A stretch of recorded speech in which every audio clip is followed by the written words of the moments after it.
Apa kabar saudara? Semoga Anda sehat selalu dan tetap semangat. Saatnya Anda menyaksikan Berita Banten bersama saya, Maulia Fitriani. Sejumlah berita Banten akan kami sajikan untuk Anda. Berikut 3 berita utama hari ini.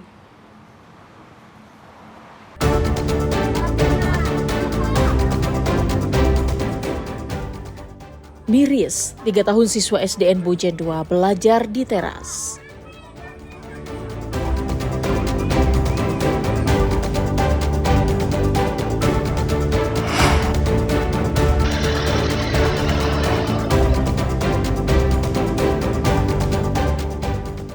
Kepergok curi motor, pencuri todongkan pistol mainan.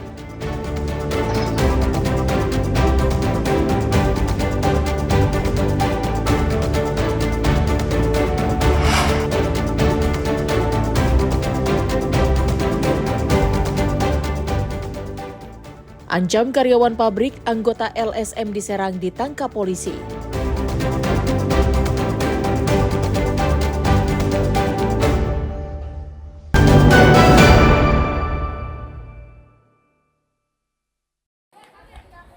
Beginilah suasana siswa kelas 3 Sekolah Dasar Negeri Bojen 2, Desa Bojen Wetan, Kecamatan Sobang, Kabupaten Pandeglang saat menuntut ilmu setiap harinya.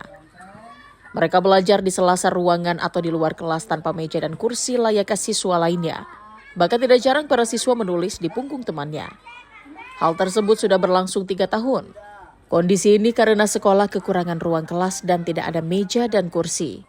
Siswa berharap bisa belajar di dalam kelas seperti siswa sekolah pada umumnya. Teman-teman suka belajar di luar, Li, ya? Iya. Itu sejak kapan, Li? Sejak kelas 1 sampai kelas 3. Kelas 3. Emang yang lainnya ada ruangannya nggak sih, Li? Udah ada.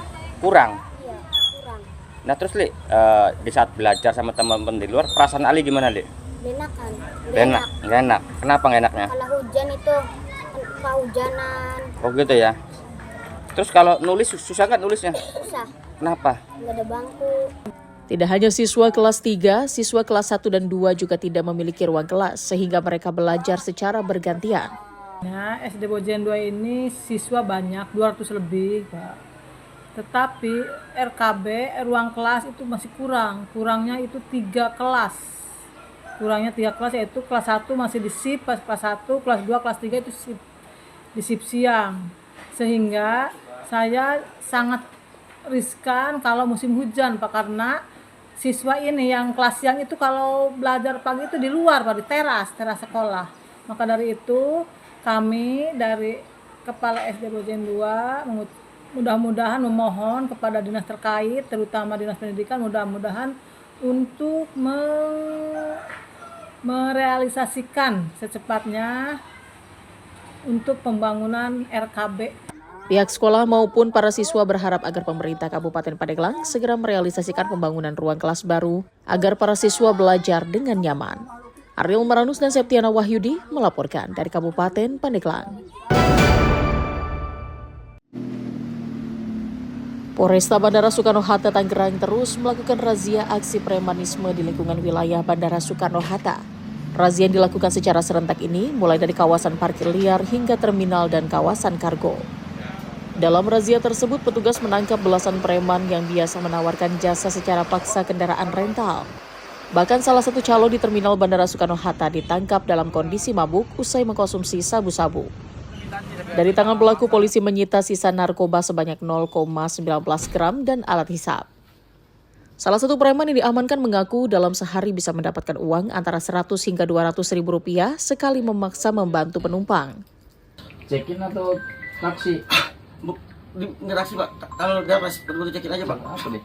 Ya kayak nyari penumpang. Dari penumpang betul-betul check-in aja, Pak. Kalau ada penumpang nyari. Kayak penumpang mau check-in terus nggak tahu kenapa. Selain calo penumpang, beberapa orang yang ditangkap berprofesi sebagai pengemudi taksi gelap, calo barang kargo, dan 2 juru parkir liar.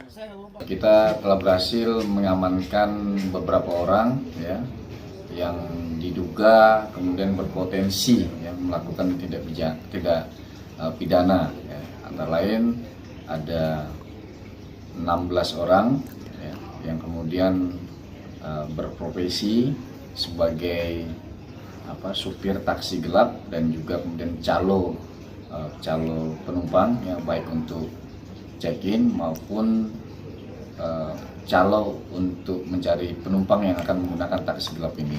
Kemudian ada 6 orang, kemudian yang bekerja di wilayah pergudangan sebagai calo kuli, ya, dan ada 2 orang yang sudah kita amankan dikarenakan melakukan kegiatan parkir liar. Selanjutnya para preman yang terjaring razia didata, namun yang terbukti melanggar akan diproses hukum. Hal ini guna memberikan rasa aman dan nyaman di Bandara Soekarno-Hatta sebagai bandara tersibuk di Indonesia. Ariel Maranus dan Taufik Saleh melaporkan dari Kota Tangerang. Kebakaran Mall Bintaro Exchange di Kecamatan Pondok Aren, Tangerang Selatan terjadi di lantai 3 mall, membuat panik pengunjung mall tersebut. Para pengunjung berlarian keluar mall, beruntung api dengan cepat bisa dipadamkan oleh pegawai menggunakan apar. Dari hasil penyelidikan, penyebab kebakaran akibat kelalaian karyawan yang membuang puntung rokok sembarangan dalam kondisi masih menyala hingga akhirnya menyambar area reklame. Oh ya, baik. Kami dapat informasi dari Mako Pusat yang ada di BSD. Setelah terjadi kebakaran di Bintaro Exchange 2, kita meluncur ke TKP. Belum sampai TKP, alhamdulillah api sudah padam. Jadi dipadamkan oleh pihak manajemen. Bang, itu yang terbakar di mana, Bang? Yang terbakar itu di bagian luar ya, kayak semacam papan reklame gitu sih. Yang terbakar. Dugaan bukan dugaan sih, udah ketahuan, udah pelakunya sudah ketahuan. Jadi itu menurut informasi dari manajemen itu diakibatkan karena kelalaian. Jadi karyawan buang puntung rokok dan sekarang sudah diamankan oleh pihak kepolisian.